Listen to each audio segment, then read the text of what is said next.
All right. Good evening, everybody. This podcast is coming to you guys a little bit later than usual in terms of day because we record on Monday, but Jack wasn't able to make it yesterday because of oh my god, I can't even remember what it was.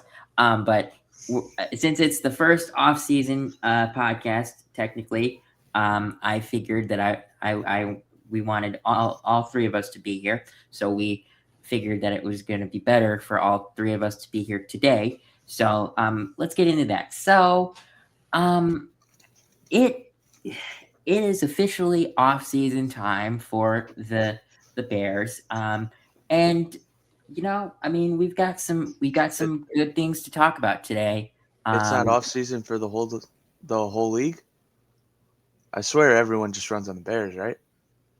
well, I mean, We just run on the Bears, right?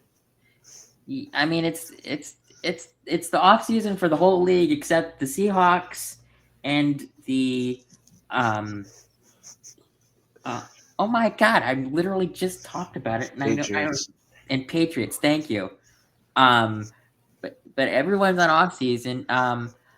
But I mean, we've kind of already we we did lose a coach to a OC position, and that was Eric Bieniemy. But we're not going to go into that because we did did a podcast about that last week that I forgot to post. I will post that later. But I mean, this off season we need to figure out some things with the cap space. We need to figure out some things with maybe a couple of new coaches, maybe an assistant GM because it is Ian Cunningham is one of the two finalists for the Falcons GM job. Sadly, I think it is confirmed that we would not get those two, three, third round draft picks because technically the president of football operations makes all of the decisions now, and that guy is Matt Ryan, which I do think that's a great job for him, but if that job negates the ability for the Bears to get two third round draft picks for Ian Cunningham, I don't want him to go. I'm sorry, but we could use those extra third round draft picks, especially with all the positions of need we have on defense this year. But I mean, if we don't, we don't. We can't. We can't call the NFL and petition to get it. But it's actually confirmed that we don't actually really know if we do or not. It's it's not confirmed if we don't. So we may still. I'm not sure. But I mean, what are your guys' thoughts on the first technically 2 weeks off of without Bears football? I know it was sad not being able to watch the Bears on Sunday, but what are your thoughts, Michael? And then I'll go to Jack. Yeah, honestly, I didn't watch any football on Sunday. No Bears, I don't watch. I You know, watched the Super Bowl, but my dad said that. I called my dad and my mom on Sunday, and they said that because my dad, during the time that I was home, we would go to his friend's house and watch. But we just since there was no Bears, my dad didn't go anywhere. I mean, I watched them both because I was curious to see how they would go.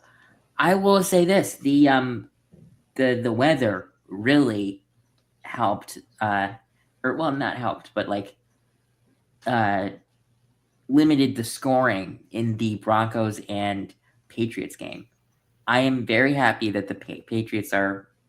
Well, I'm not very happy, but I am excited to see how the Patriots and Seahawks face off against each other, and we will get into that in a minute. But what else were you going to say, Michael? I'm sorry. yeah, no, I didn't watch football.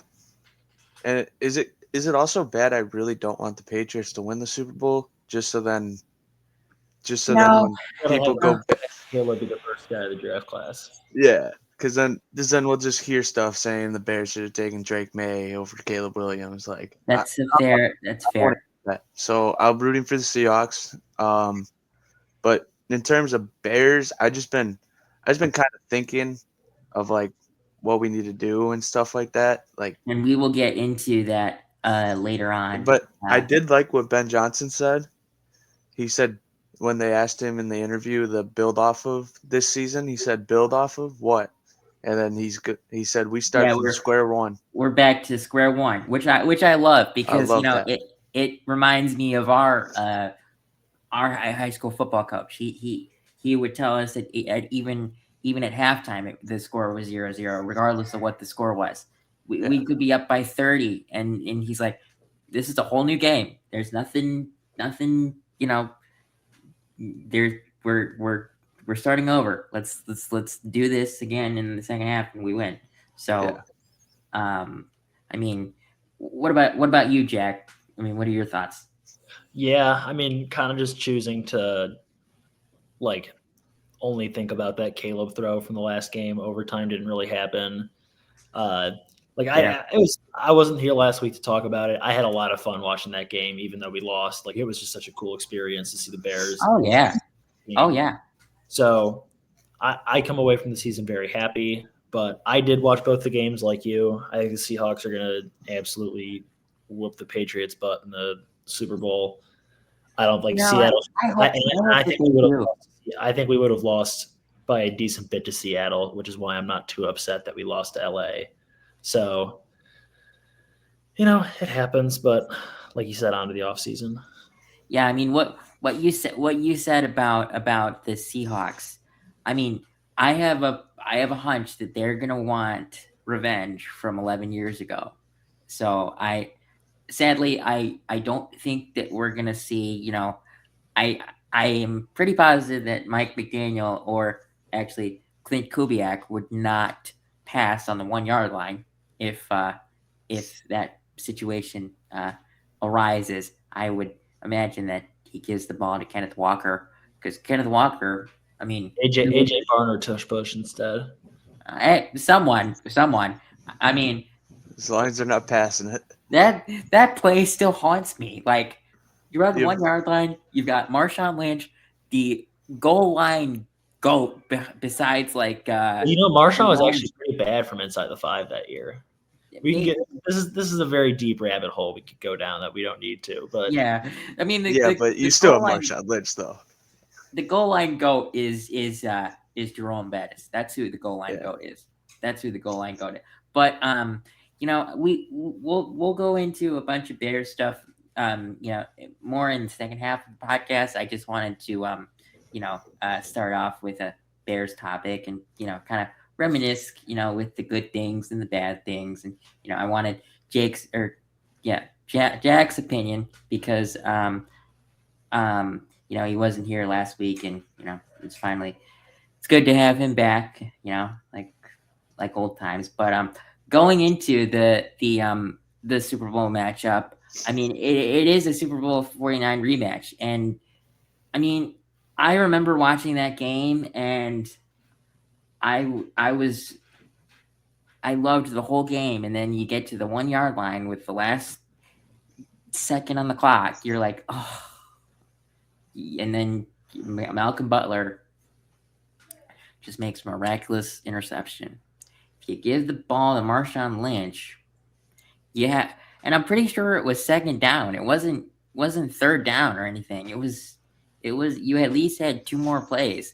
So I mean, and even Russ during that year was running the ball very good too. Yeah, but on the one first that had the crazy catch that even got them down there. I can't remember if it was him or Baldwin. I think it was Jermaine Kearse. It was Kearse. Yeah. It was Kearse. I remember.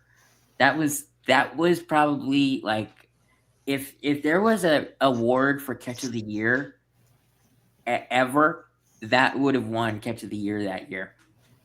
But I mean, this game I do think is going to end different. I do think that the Seahawks are going to win.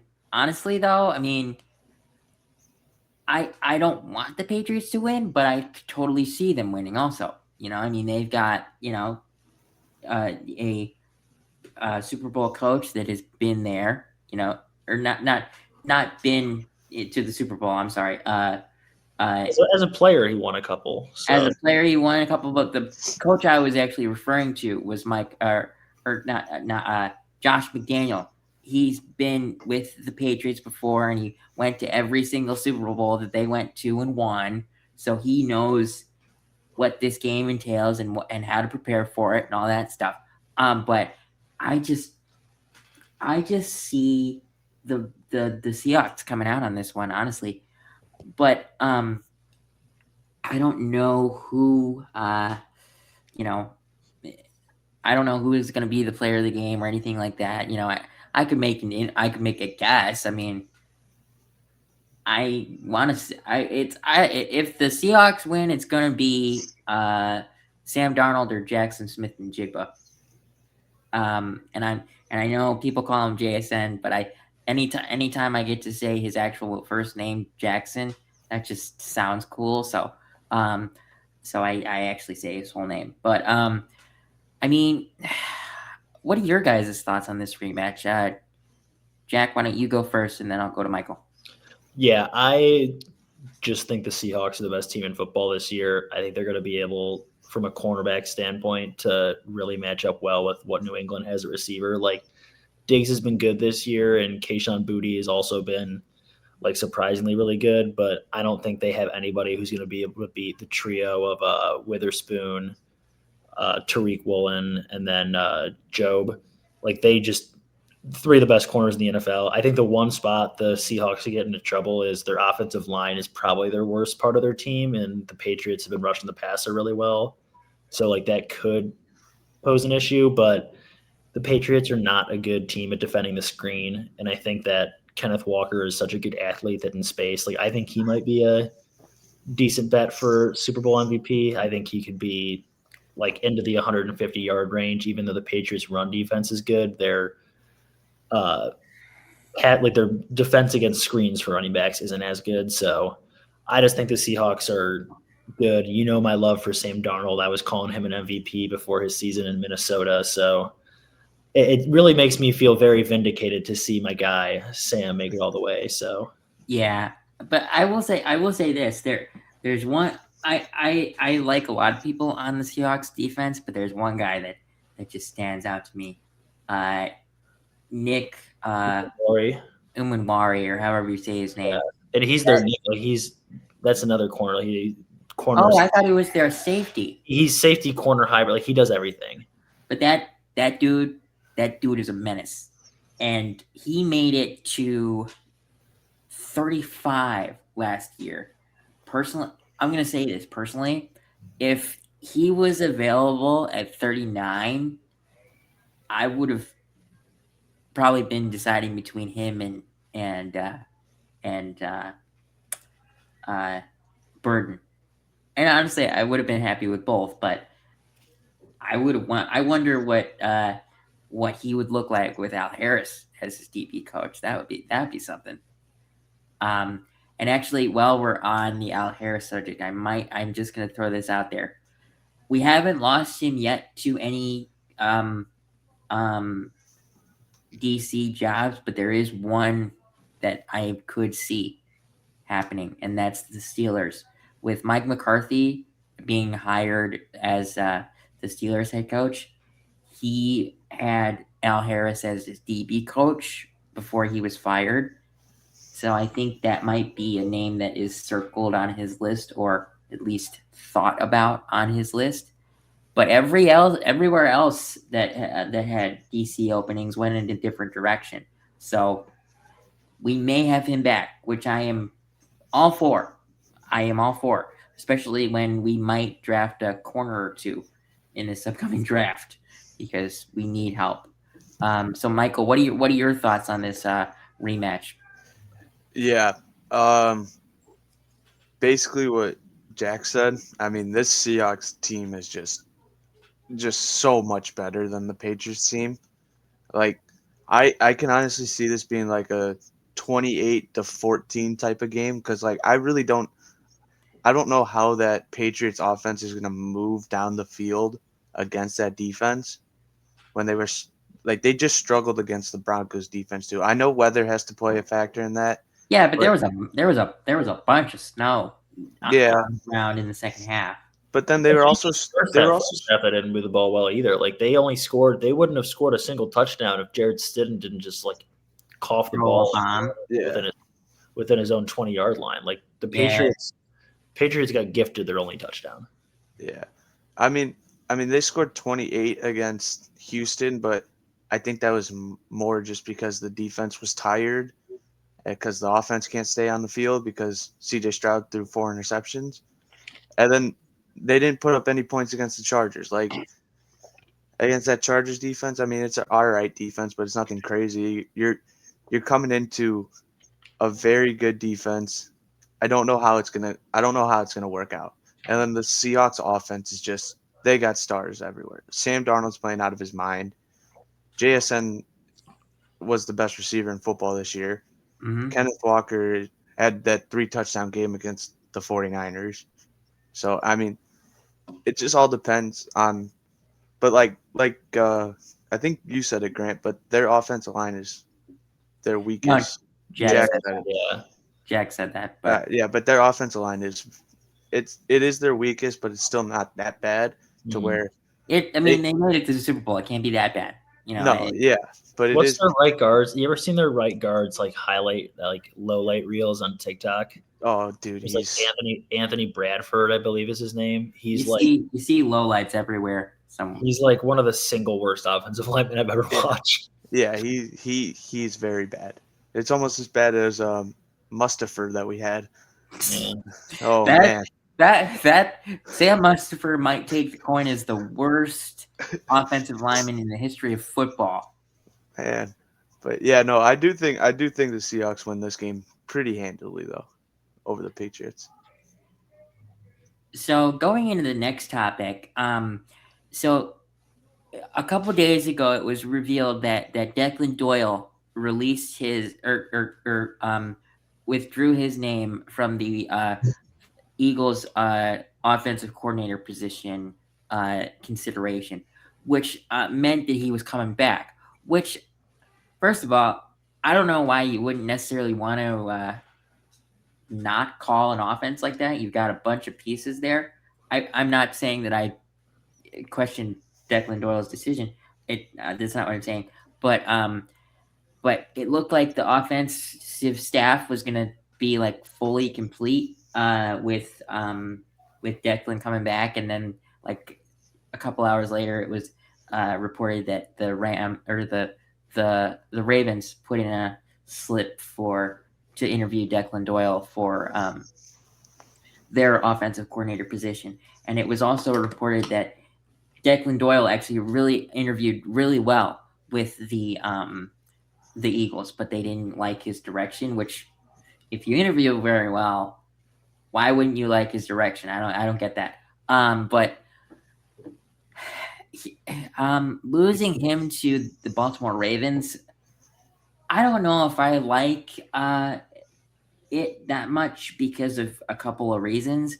Because first of all, you'd be going from an offensive coach to a defensive coach. And yes, that gives you autonomy to, run your own offense and have complete control over that. But I'm sorry, the NFL is an offensive ran league now. I mean, there's a couple of defensive minded coaches. You got Mike McDonald. Well, two of them are in the Super Bowl. Okay, yeah, both of them are in the Super Bowl. But like, I think if you look at it logically, I think like 20 out of the 32 teams have offensive-minded coaches.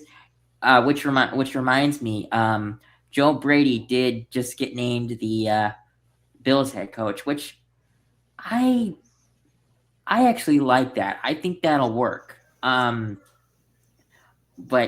it's all about the staff that Brady brings into the building. It is interesting to see who his his DC will be. Jim Leonard or something. The Broncos defensive pass game coordinator is supposedly the leading candidate right now, or the favorite candidate from what I've read online. But going back to Declan Doyle, I don't know how necessarily much success you'll have if you go from an offensive-minded coach to a defensive-minded coach.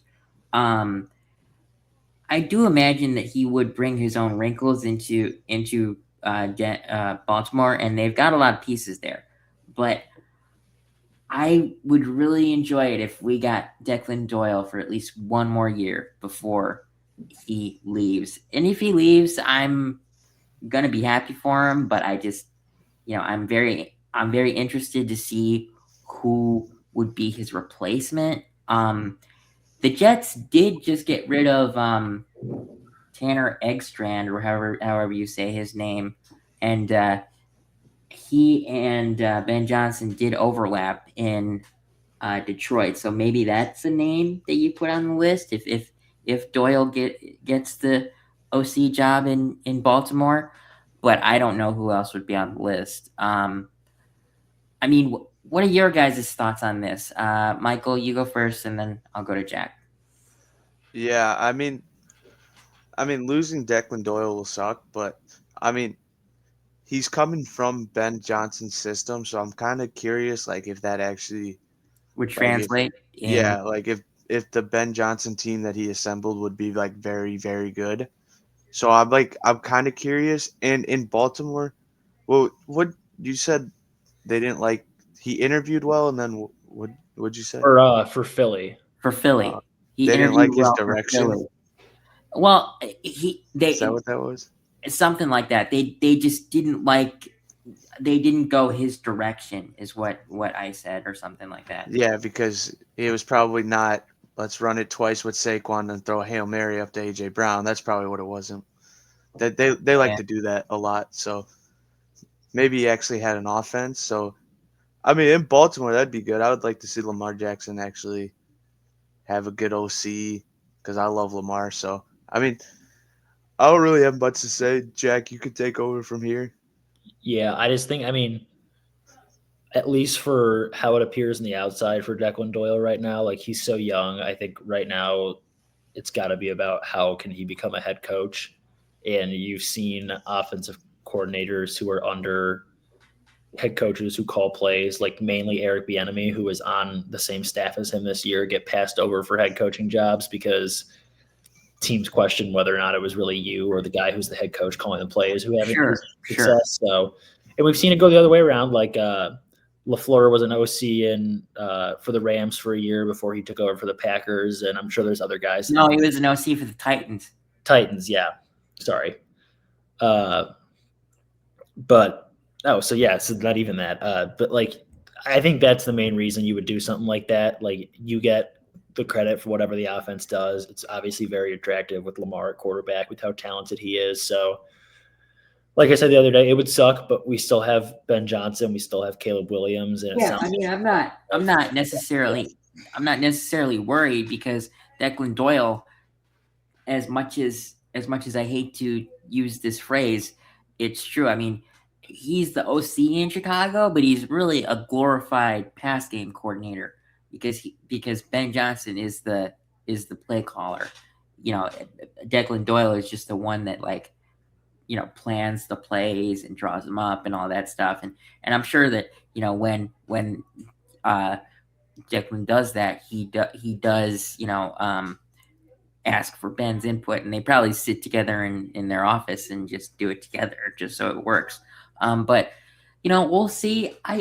If I had to be honest, I am going to say that I do imagine that we actually get Declan back. I think it's more about possibly just like trying to get like some research on Declan Doyle or just research on like the offense that Ben Johnson ran over this past year. But we'll see what happens. And whatever happens, Ben Johnson did assembled this staff once, so he can do it again. I believe that with very, very strong feelings that it's going to be okay, regardless of what happens. But going into our last topic, and this one we could probably spend 15 to 20 minutes on, but positions we need to upgrade and players we need to restructure or extend. I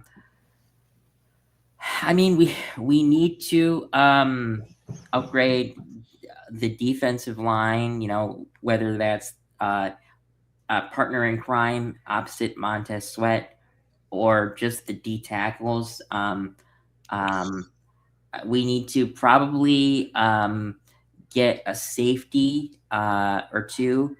If I'm being honest, I imagine that Kevin Byard will be back for at least a year. I don't know about Jaquan Brisker. You guys can go into more of that if you guys want, but I honestly, I don't think that Jaquan Brisker had that great of a year, and I don't think he's going to get paid what he wants to get paid. If you guys have different stances on that, I'll let you go into that in a minute. But we also probably need at least a stopgap left tackle because Ozzy Trapillo is possibly is going to be out for the rest of the season next year because of his patellar tendon injury. What other positions would I look at? I'd probably look at corner as well, just to get more depth in that room. And we have great depth in that room. It's just I think that we might need some more. I mean, do you guys think there is a possibility that the Bears try to extend Nahshon Wright at all? No. No, I don't think so. What kind of contract do you think he could get, like anywhere else, based on I, the years that he I had? don't think too big of a contract anymore after how the season finished. Because like it was strictly turnovers for him. Everything else, he just gave up way too much yards. Mm-hmm. Like, it was just big play after big play, and then he'll get an interception, which will make up for it. Sure. That's not sustainable, as we saw. So, Michael, why don't you go into your long list of stuff that we need to upgrade and restructure or something like that? Because I'm sure you've got a long list. Yeah, so I'll start with safeties. We keep Byard. I would keep Brisker if there's no one in the draft that we can get that is going to come and be a big impact player. Daniel Jeremiah said that we or predicted that we take the safety from Oregon. Okay. In one of his drafts. Yeah, I mean, if we could get a safety if we still have our first round pick, I hope we trade it personally. I'll get into that in a second when I get to the D line. But we keep Brisker if there's not a better safety option.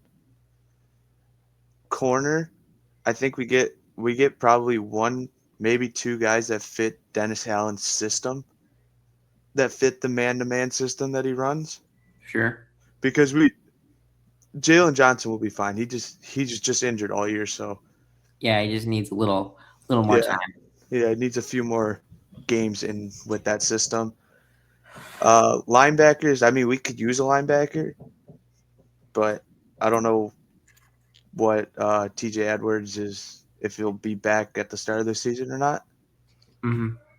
Right. So, I mean, if he's not back, yeah, we could use one, but if we go a couple games without like a very solid linebacker, it's fine.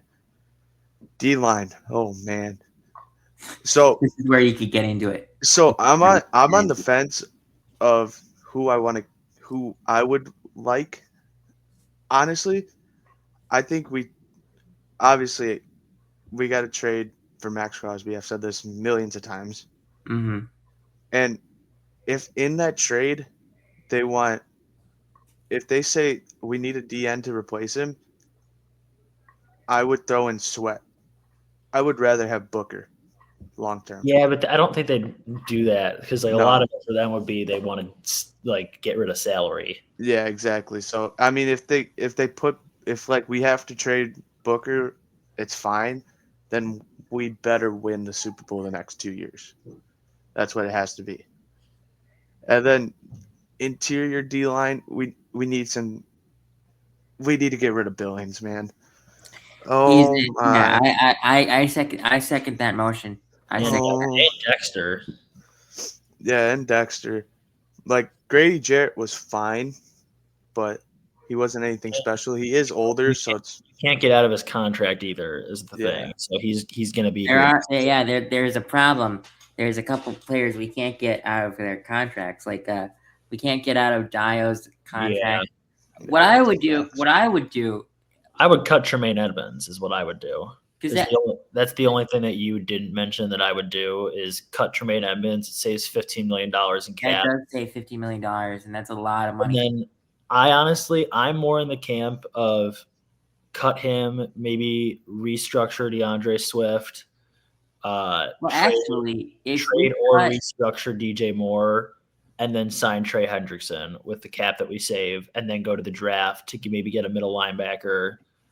And I'm all for that. All for that. I'd rather keep the draft capital just because we do have so many holes on defense. Like I don't think we are one singular Max Crosby away. Just because I think like you said, I think we need at least 1 to 2 corners. Like I think Kyler and Jalen Johnson are good as our cornerback 1 and as a nickel guy, but we still need a couple more guys to rotation.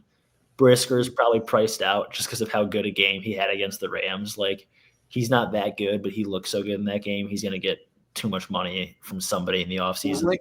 Wouldn't that get us a comp pick depending on the money? I don't know how that works, to be quite honest with you. Yeah, I don't know how that works. Even if it did, I don't think we'd get that until next year anyway. So that's not really a now thing. Yeah, like you guys mentioned, I can't remember which one of you mentioned it, but we do need something or someone at left tackle. I did. Yeah, I didn't get to offense yet. No, sorry. No, it's good. I'll go right after. Keep on going. That was kind of the only other thing I had to mention on offense. So besides DJ Moore and Swift things. Yeah, I didn't because I was gonna say the same thing. Like if we have to trade DJ Moore, like if we can't restructure his contract, I would trade him. But then we would need like a fill-in wide receiver because we can't have Zacchaeus there. Yeah. We can't have him. He's got to go. Get him off the team. And he only signed for like $1.5 million anyway, so it's not even that much. I feel like we can find somebody like now having Ben Johnson and Antoine Randall L here to evaluate talent. I feel like absolutely we can find somebody in like the 4th round as opposed to when we drafted Tyler Scott and he was just like absolutely nothing in that range.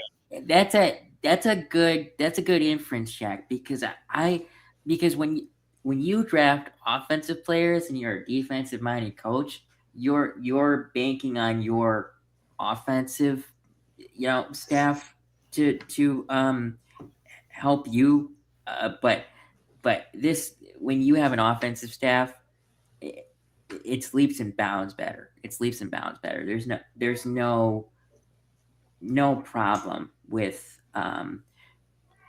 Ben Johnson and Antoine Randall L being the guys that develop people. So okay. Go ahead. Hear me out. So Jack said cutting Tremaine will save us $15 million. How much does DJ Moore save us if we trade him? 28. Well, no, it's only if we trade him, we only get. I think it's like 10, 15. It's in like the 10 to 12 range. I think against the cap for this next year. Yeah, because we signed him. So but. I'm all for. I'm not. See, that would have to. It'd have to be who we get at linebacker, or if we feel good about Hippolyte or whoever came in. But I would like Tremaine Edmonds to play, or still be as. But if we could restructure it to where it's less money and we could go get Trey Hendrickson, I'm all for that. Yeah. Like we have to get Trey Hendrickson, or somehow trade for Max Crosby. Or, I mean, and honestly, like, do whatever you can in the draft. Like, if we have to, I think D tackle or safety needs to be our first round Top pick. prior. Oh, absolutely. Yeah. I completely agree there. That's just what it's going to be. And you can get good value at D tackle late in the first round. They're not always the most Yeah, possession. there's a guy that people think is the guy to watch.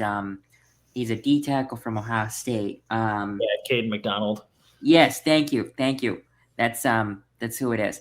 But I mean that's Yeah, I mean this coming up draft class is honestly good for the Bears. It's a big defensive draft class. Mm-hmm. yes. Whereas Yes, next year's part. a big offensive draft class. There's a lot of guys from offense coming in. So Yeah.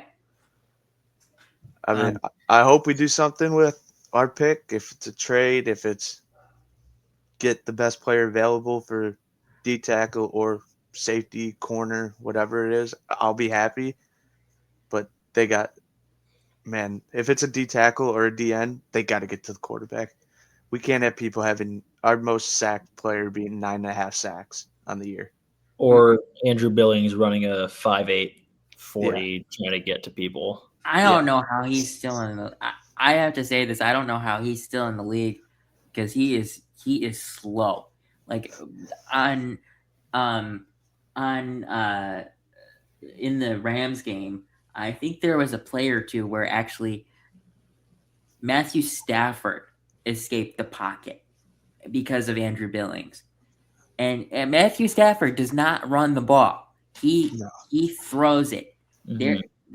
There was a play or two where he literally just gained like 5 yards when if anyone else was D tackle, that's a sack. I'm sorry. If it's a decent left or decent tackle, it would have been a sack. Yeah. But I'm gonna say it. I think that's gonna be it for us. I mean, unless you guys have anything else to say. I don't think so. I feel like we covered pretty much every position. Majority of everything.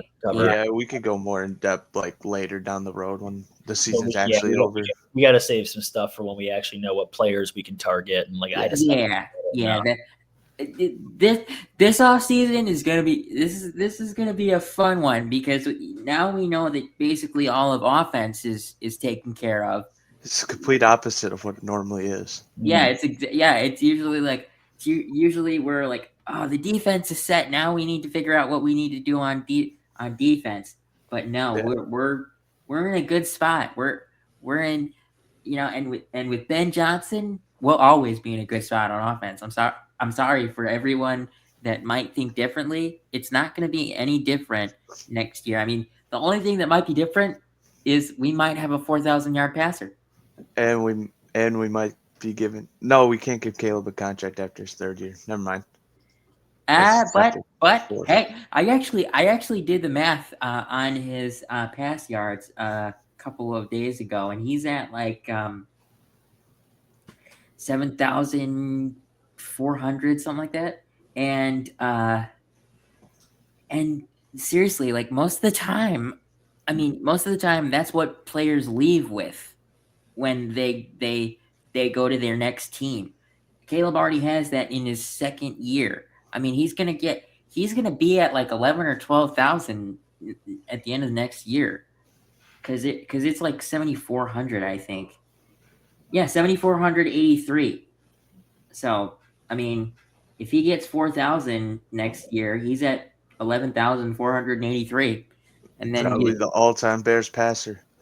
Yeah, I mean, he's gonna shatter it when he gets to that point, because our all-time passer is only like, I think it's Jay Cutler, right? I was gonna say it's got to be Cutler. It's either it's got to be Cutler with like yards does he have?